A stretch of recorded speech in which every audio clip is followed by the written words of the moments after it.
we go. Hello, everyone. Welcome to myself, Max McGillivray of Beanstalk, on a rather grey day. Andrew, is it grey with you in Bristol today? Yeah, unfortunately, it is grey, wet weather. Yeah, usual weather for this time of year. Well, let's date stamp this. We've taken Andrew out of his very busy schedule. It is Tuesday, the 22nd of December. 2 minutes past 11. We've asked Andrew to join us on what we call our Beanstalk 20 on 20 interview series. So this is 20 minutes with inspirational people from the international food sectors. It never is 20 minutes, Andrew. It always drifts on for 30, 40, 50 minutes, and that's half the fun of it. And as I was saying to Andrew in our little catch up in our green room, that one of the main reason I wanted to get Andrew on so that we could all listen to him, whether it be on Zoom, whether it be live to Facebook, whether it be on LinkedIn, whether it be on YouTube, and whether it be on the podcast, is modern day slavery. So let's give a bit of background on Andrew before we really get into the nuts and bolts of this. So modern day slavery in the international world of fresh foods, we've all got our view of it. Andrew Wallis, OBE, is here today as CEO of Unseen, a UK-wide charity that believes that modern slavery can and must be eradicated. As well as running the Modern Slavery Helpline, Unseen runs services for survivors of human trafficking and works with the police, health workers, government, businesses, and others to help prevent modern slavery. Andrew chaired the landmark Centre for Social Justice report, It Happens Here, widely acknowledged as the catalyst for the UK Modern Slavery Act of 2015, which he also advised on the development of. He was awarded an MBE in that year, 2015. And what I just wanted to do, probably more so for the podcast consumers of this content, was just to give a bit of background, and not to embarrass Andrew, as I said to you previously. Just looking at the Unseen website, you've got a lovely bit on here, so just going to read it out if that's okay. So this is the profile of our Andrew. I first started wanting to work on modern slavery when a colleague in my previous job returned from a work trip to Ukraine, recounting how he had been on the scene as a woman was about to be recruited by traffickers. Fortunately, he had managed to prevent it.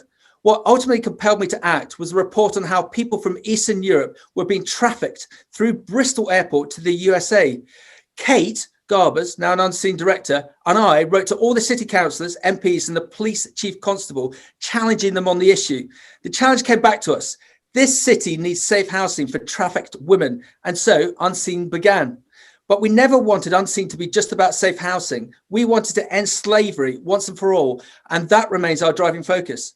I, Andrew, chaired the working group for the Centre for Social Justice's landmark report, It Happens Here, equipping the United Kingdom to fight modern slavery, now acknowledged as the catalyst behind the UK's Modern Slavery Act of 2015. It was a great honour to be awarded an OBE in the Queen's birthday honours of that year. On the other hand, I've also been described as the loveliest disruptor you could ever meet. That's a great line, Andrew.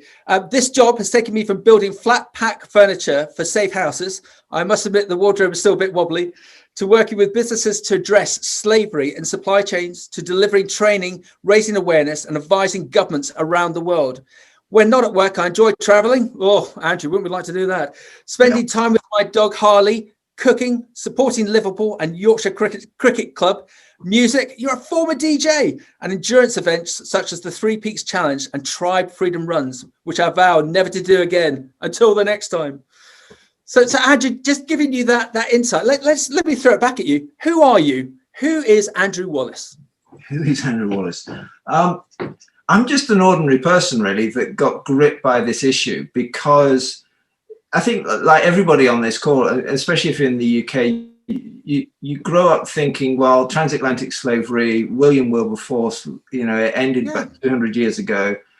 And then that story that you read out, just coming across actually a modern form of slavery and just going, how is this possible? And then the more you sort of dig into it, the more appalled I became, and then ultimately compelled to do something about it, or rather challenged to do something about it by a very senior police officer.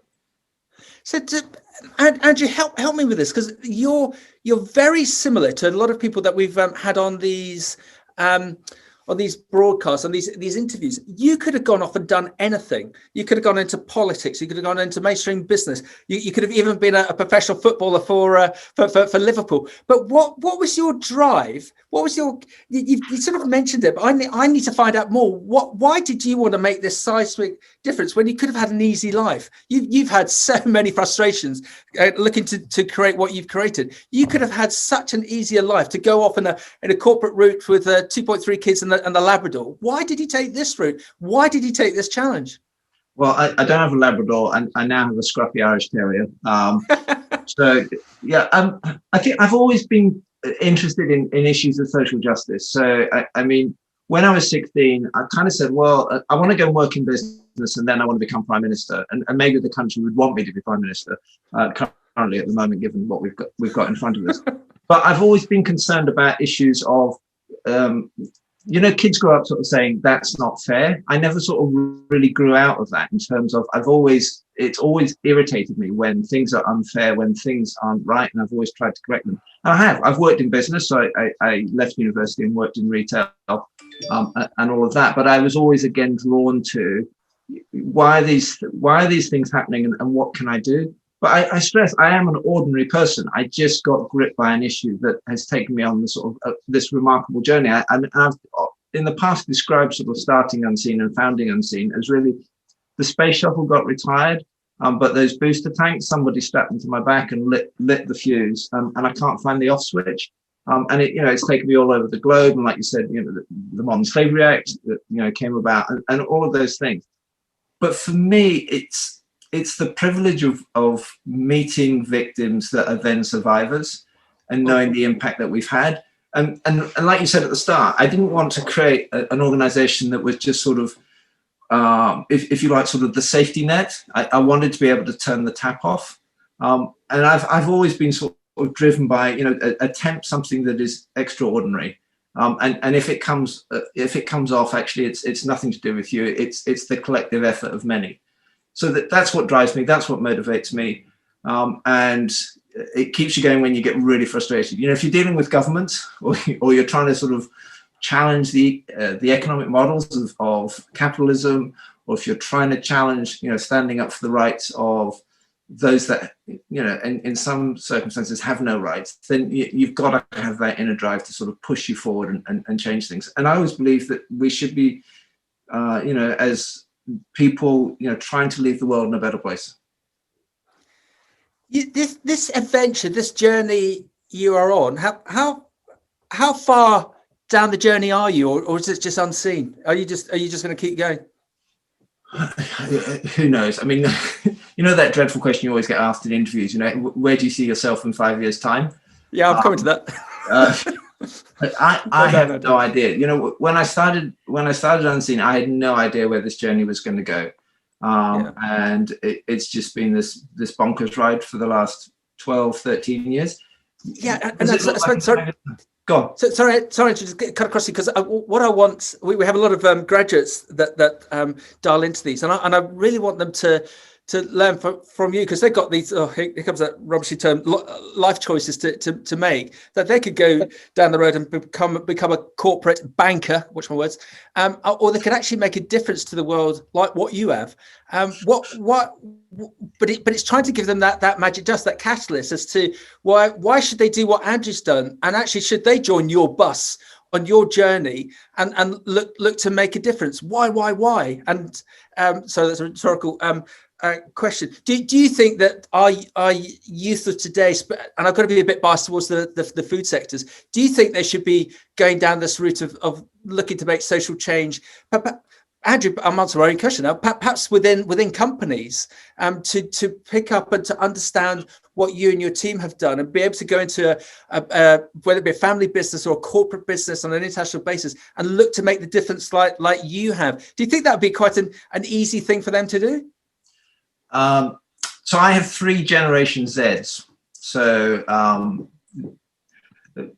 this is the advice I gave my kids. Look, whatever you do in life, do follow the things that you're passionate about. Don't follow just because it's the right thing to do. Follow what you're passionate about. And I remember my eldest, he came and said, look, I could go to university and I could read X.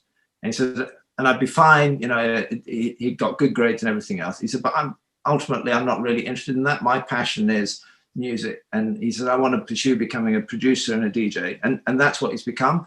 And, you know, I could have been a typical parent. No, you must go and get a proper degree and all of this. And he went and got a music production degree and all of that. And I think whatever you do in life, you've got to have passion about it. What gets you out of bed in the morning? Listen, it doesn't matter how much you earn. That will not get you out of bed in the morning. If you're chasing just money, you know, I guarantee when you reach our age, you'll be miserable. You know, pursue what gives you passion, and it may be business. That's fine. I'm not saying that you know, if you want to be successful in business, you've got to be passionate about it. But I think the big step change, the big generational shift is, and I see it in my kids, and I see it in lots of people their age, is they want this alignment between their values, what they're passionate about, what they care about, and their work life. They don't want this disconnect. And so if you're in a business that doesn't meet your values and isn't pursuing, you know, those things that, you know, maybe under the umbrella of social justice, then actually, why are you there? You know, you spend so many hours in work. Go where that is. Now, if you're already there and you're passionate about these things and there's a disconnect, then become that agent of change. And be that agent of change and start turning things and challenging things and everything. I love it. I mean, like, you know, Unseen now, you know, we have nearly 100 people that work for us. And you know, I really encourage people to challenge. You know, I'm the CEO, but I'm not the scary CEO. It's challenge. You know, from day one, challenge me, push back, because, you know, it's not about, you know, the people that are leading things that have all the smart ideas. Everybody has smart ideas. Everybody has things to contribute, and that's I love having a team that do that to me. Yeah, and Andrew, let's just draw on just briefly on this whole money element for Generation Z. It's like that bumper sticker in America: "He who dies with the most toys wins." What a load of baloney. And what's another example? I've got a friend's brother who's a director of fine art for the likes of Sotheby's, and he sells major pieces of art to very, very rich people. And he says they're all desperately unhappy because they've all got this money, but all they can do is just spend money and buy pieces of art or cars or boats to try and fulfill them, but it only fulfills them for a very short period of time. Actually doing good, a la Andrew and his team, can actually make you feel good, if that's the right thing to say, but also you're making such a difference out there. So perhaps Andrew, especially with the whole malarkey around COVID, this is such a perfect opportunity, whether it be the young, the middle-aged, to actually either take a step sideways and make a difference, or in the businesses that they're in, to get involved with the likes of yourself, your team, Unseen, to make sure that the likes of modern day slavery just gets bloody well eradicated. Absolutely, be the agent of change, you know. And here's the thing, you know, it doesn't matter how much you earn or how much you owe. Ultimately, you can't take it with you. The other definition is, you know, if you have £100 and you spend £99 and 99p and you've got 1p left in the bank account, you know, when you pop your clogs, then you die happy. Excellent. So come on, let's I'm going to use that expression again. Nuts and bolts. Modern day slavery. Is it really a thing, or is it fake news? Is it fake news? Tell us. Yeah, no, it's completely fake. Right. End of interview. No, I'm just kidding. Let me start global and then sort of trickle it all the way down, and then I'll make it really uncomfortable and personal for everybody that's listening in and watching. So, and look, all the figures that I bandy around are estimates and guesstimates, and probably the reality is far, far more significant. So we're talking about 40.6 million people held in situations of slavery around the globe, about 24 million in situations of forced labor. So that means they're within the world's supply chains. Within the UK, the latest estimates are that there are at least 100,000 potential victims of modern slavery within the UK, and probably half of those, so about 50,000, are held in situations of forced labor.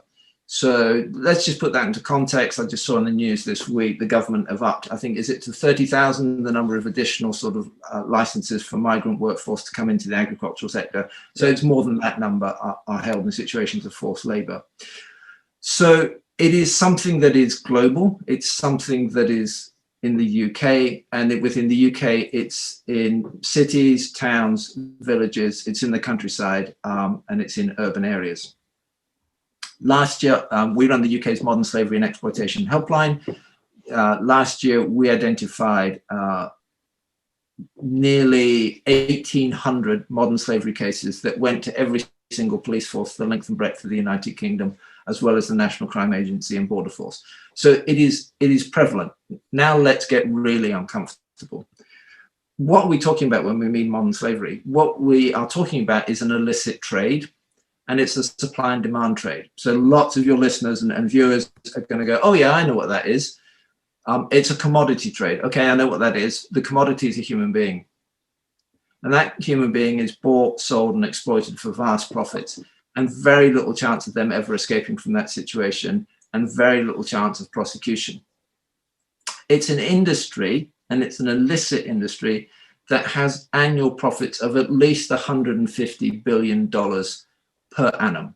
Oh my God. So I suspect all of the businesses that are listening to this, if we combined all of your businesses, your profits wouldn't even touch the sides of that 150 billion, around that. So it's worth big, big money.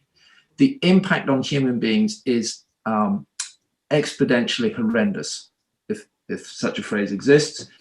And what do I mean by that? So again, like you said, we started by running safe houses. We now have close on 100 people always within our services across that. For us, dealing with post-traumatic stress disorder is an everyday occurrence with every victim that comes into that. That's, if you like, that's at the easy end. We deal with complex trauma. We deal with horrendous physical outcomes of the violence that's been mitigated against workers. Let's make it even more uncomfortable. You and I are both wearing clothes. You and I both eat things, and I like the apples behind you. And we are communicating via Zoom and technology and all of that. So without doing anything, Max, you and I, we probably have direct contact of 40 to 60 slaves each. Okay. Now that gets really uncomfortable. Mm. So here's the question. Is it, and you're going, oh, typical NGO leader, wagging the finger, pointing at, all of that. That's the wrong question. For me, and this is why I started Unseen, this is what drives me, gets me out of bed every morning, is how do we solve this mess? How do we get out of this mess? How can I help those that are listening into this conversation go, all right, these are the things that I need to do? Because it could be your mother, your father, your brother, your sister, your uncle, your aunt, your niece, your nephew. And it could be somebody from this country. Because remember, it isn't just a problem that comes overseas to here in the UK or to any other country. Slavery doesn't happen just because you cross an international border. It happens within the UK, and it happens across borders as well. Wow.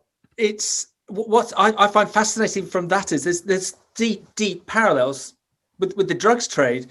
There's so much talk within the UK environment about county lines and the money that's been made, but likewise, and correct me if I'm wrong, Andrew, this is just as serious, if not more serious, because of the effect it's having on people in the UK and internationally. But it's not reported as much as the drug side of things.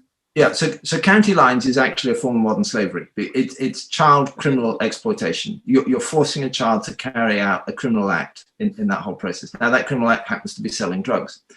But here's why modern slavery is far more attractive to exploiters than drugs. Drugs is a one-hit wonder. Once you've snorted it, shot it up your veins and everything else, that's it, it's gone. Whereas if you've got a commodity that's a human being, you can exploit them over and over again. I've met victims who are exploited in forced labor during the day and then exploited through sexual exploitation in the evening. Why? Because you want to maximize your profit. So this is the way the exploiters think. They're smart business people, they're illicit traders, they've got a commodity, and they will wring every single profit out of the equation. Wow. Okay, now help me with the naivety of this. We have the government, we have the police force. We have the state mechanism to stop this. Why does that not work? Why have they had to deploy you, and why have you had to deploy yourself and your team to try and create this solution? Why?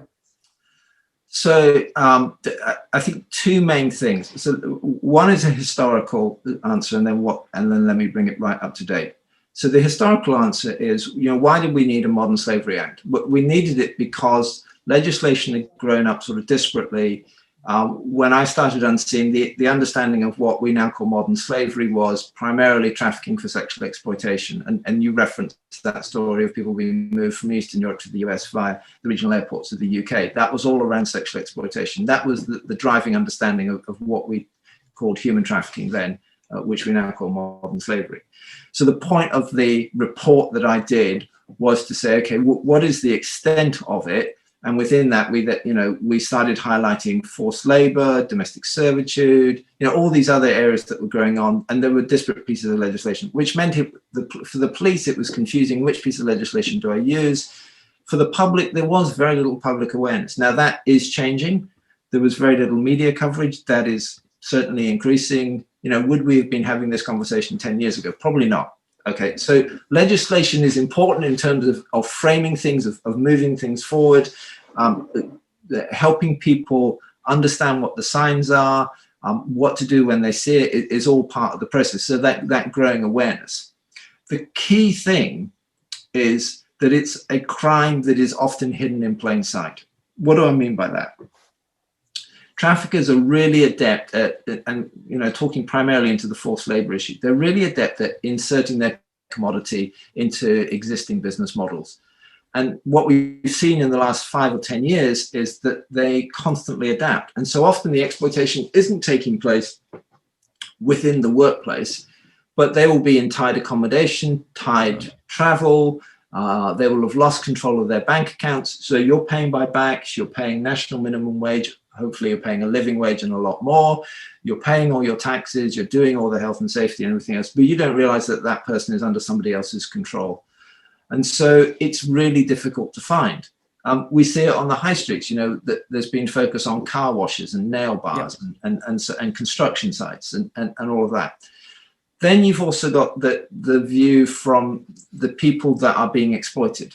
So they're told, if you speak to the police, we'll beat you up, and they will have witnessed people being beaten up. And they'll show them a phone and say, this is your family, isn't it? Now look at the date on when we took that photo. We know where your family are. You step out of line, they get it. Or they'll be told, you'll be thrown in jail, or you'll be put into a deportation camp, and then you'll be sent back with a criminal record, and then it won't go well for you. So the traffickers are really adept. They use all the psychological controls, in effect, to muzzle an individual to say, I need help. And that's often the first question. Why didn't these people speak up? Why didn't they just leave? Yeah. They're not free to leave. Or they may even be in debt bondage. The $40 coach ticket to get from Lithuania to the UK, when they arrive, they're suddenly told, well, all the additional things that we did for you, that's now $4,000 and you've got to pay that back. And then additional fines. And so they never get out of the debt bondage and they feel trapped. How can we help? How can we as an international fresh food community create the solution that you want to create with your colleagues to stop this forever? How can we help? I think the first thing is, what stance do you take towards this issue? Do you take a stance of, well, if we find it, then we'll do something about it, and it probably isn't going to be me, it's going to be all my dirty competitors who aren't doing the right, I'm doing the right thing? I would say that's the wrong stance to take. The right stance is to take when we find it. I strongly suggest that every single business that's listening into this, at some point in your supply chains, this issue will impact you. So I think adopt a stance of when, and then from there, if you have to comply with the Modern Slavery Act, are you producing a statement every year, which is a statement of the steps, not you've got a policy and a procedure, well, whoopee-doo. Yeah. I can whip you up a policy and procedure anytime you like for a fee. But actually, what are the steps that you're doing? Do you know the signs to look for it? Have you trained your workforce? And if you're going like, oh, heck, I don't know what to do, then go to our website, go to the business pages and do a self-assessment. You can log in and do a self-assessment, and that will get you on that initial journey of, okay, these are the areas that I need to think of. So those are sort of practical steps, but I think also then there's much sort of bigger societal steps around that. And I know this is difficult, for some businesses that will be on this call because you're in a supply chain and you've got those, supermarkets bearing down on you, or businesses that want things. But for me, the issue now is actually around systems thinking. We've created a system of business that has allowed modern slavery to happen. So how are we going to change that? And so let me give an example. And this is a former retailer, so I'm poacher turned gamekeeper in all of this. But when it comes to procurement, it is all about how much profit can I extract from the equation. Now, if you put that pressure down the supply chain, at some point it creates the environment in which exploitation has to happen. Or if you put pressure down the supply chain in terms of, I now need 50,000 of this by yesterday, then don't be surprised that it forces those in the supply chain to have to cut corners. And what happens is they have to subcontract and subcontract and subcontract, and you lose control and you don't know where things are. When I left university and I joined one of the UK's high street blue ribbon businesses, without naming it. I'm trying to be very BBC, aren't I? Aren't you? But we knew where our supply chains went because the vast majority were in the UK. I did an international conference for them a few years ago. Their supply web, not chain, web, goes all over the world. And it's, where do things go? And you're against really smart people that are just looking to exploit things. Yeah. So how are you going to procure in the future? You need a social value metric that can't be trumped by profitability. And that's a big shift. And this ties into the environmental issues and everything else. If we just carry on our extractive profit model of how we do business, we're going to screw the planet and we're screwing people. Yeah. It's got to become sustainable. We have to have this honest conversation of doing business as is and just tinkering at the edges. You and I could be here in 10 years' time, and I'll be telling you that the profits from modern slavery are 500 billion per annum. The numbers in the UK are 200,000, and on and on. We've actually got to have this major jolt and shift and change how things are happening.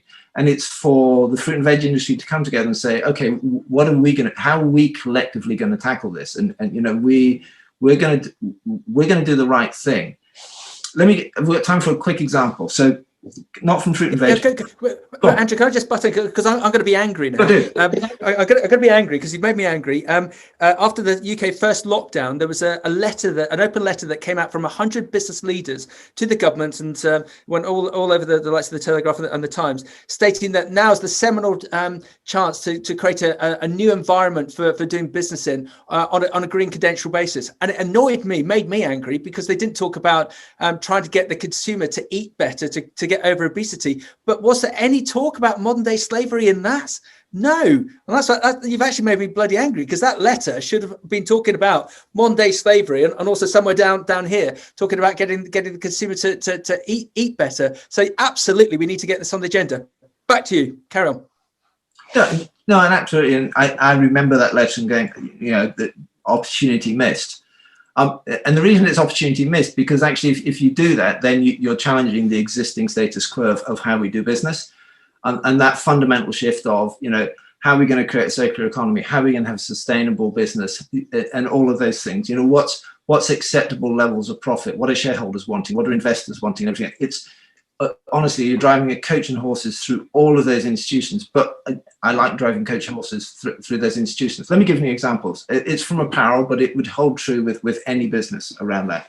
We now have the metrics that if you were to say, okay, we will apply rigorously and enforce the principles of decent work as defined by the UN, and pay a contextualized living wage all the way down the supply chain, what happens?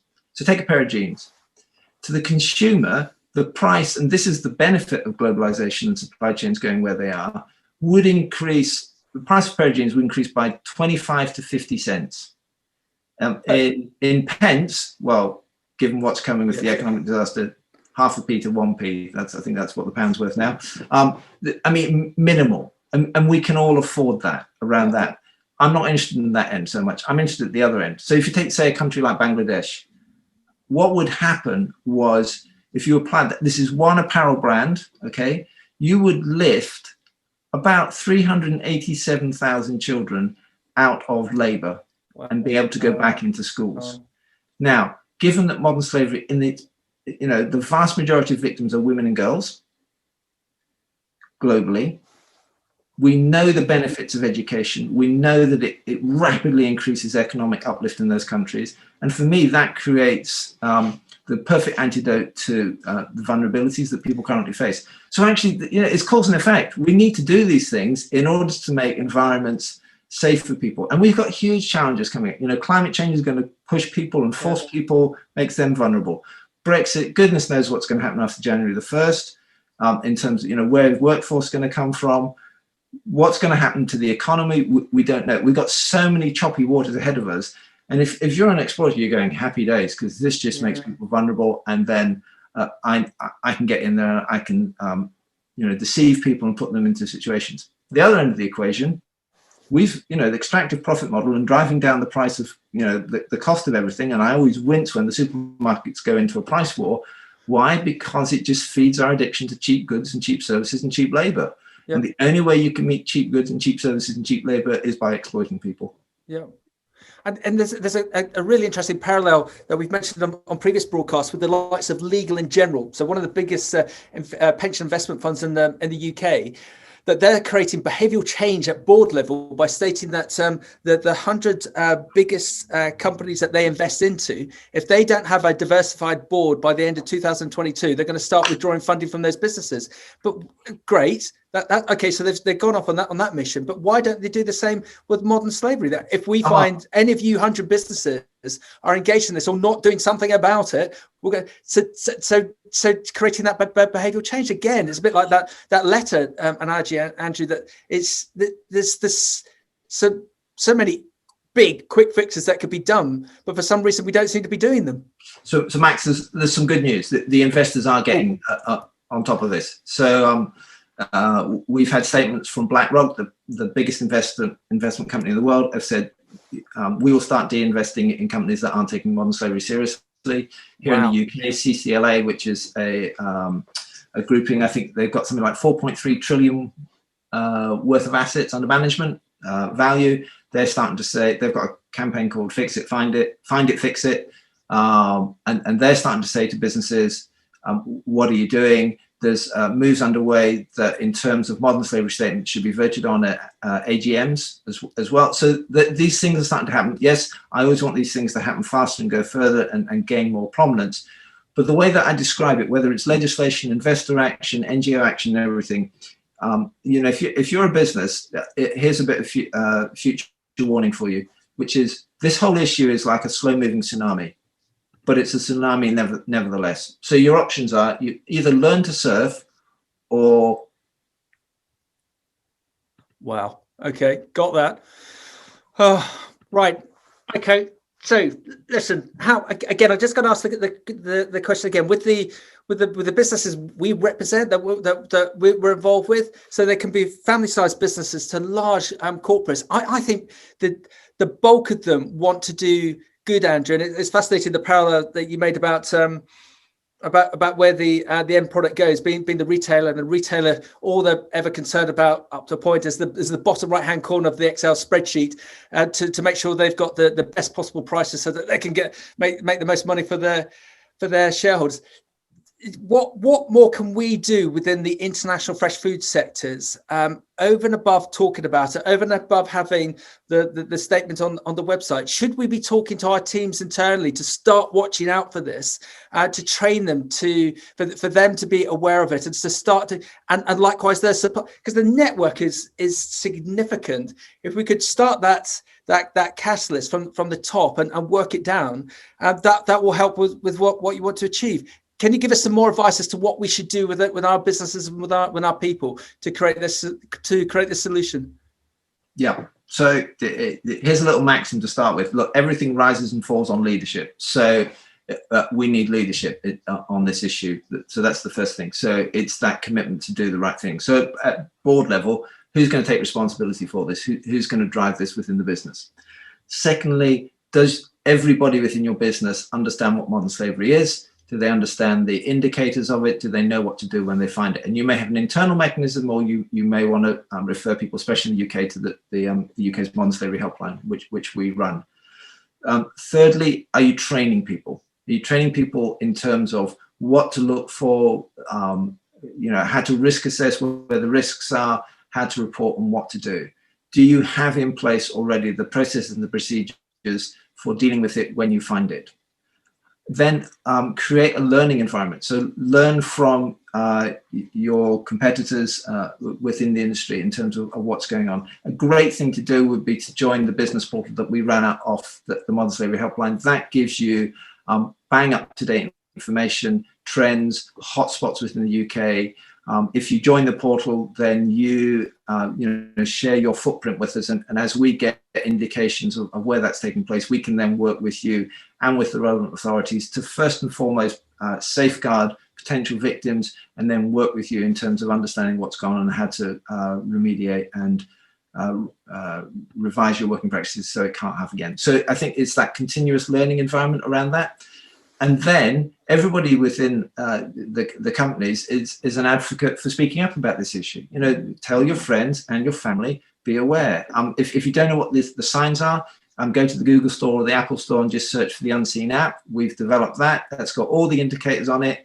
And you can also then report when you see it, because maybe it's not in your work. Maybe, your work's fine where you work. There's no issues, but you're out and about and you spot something. And often it's just a gut feeling of, that ain't right. Just report it, get over, especially if in the UK, get over your Britishness, just report it. You can report it safely to us. We can then triage and deal with it. And we work with all the statutory agencies. And our focus is on getting people out of that situation. But also, as we build that intelligence picture, it enables us to then feed that back into the business community and say, okay, are you aware of this trend? So we were the first organization that spotted the weaknesses and the vulnerabilities within logistics and distribution. And guess what? We're now working with those industries to say, okay, look, we know that traffickers are trying to exert people into this. They've looked at your business model and they've gone, oh, there's a weakness there. Let's insert around that. So we're working with some of the major companies there to say, okay, let's increase awareness. Let's know where to look. Let's make safe reporting, and so that we can bear down on this in that whole process. Now, for me, that's kind of sort of meeting the first need, but I come back to, but let's do the big piece in terms of how we're going to change things so it can't happen in the first place. And so what does that mean for, how we treat workers? What are the conditions in which they work? How are we ensuring that they can speak up and without fear of retribution? Are we just sort of going, oh, well, somebody else is looking after that? Here's an old maxim from my retail days about assumptions. Assumptions make an ass of you and me. If you just assume somebody else is doing it, then, you're an ass. Take that sort of personal responsibility. Become inquisitive, and then have those open and honest and frank conversations with the retailers at the top in terms of, if we carry on as is, we're just going to get more and more of this. To be fair to a lot of those retailers, those discussions are already taking place, because it takes a collective effort to tackle this problem. Slavery, we thought it had gone away 200 years ago. It's not. It's alive and well. It is integrated into the very fabric of our society. And it's going to take a generation to unpick it and resolve it. But we need to, pull some big levers. Getting legislation is one lever, but it's not the only lever. Yeah, it's creating this behavioural change. If we see it, we got to talk about it. We've got to report about it, whether that be in the UK or on internationally within the fresh food supply chains and all other supply chains.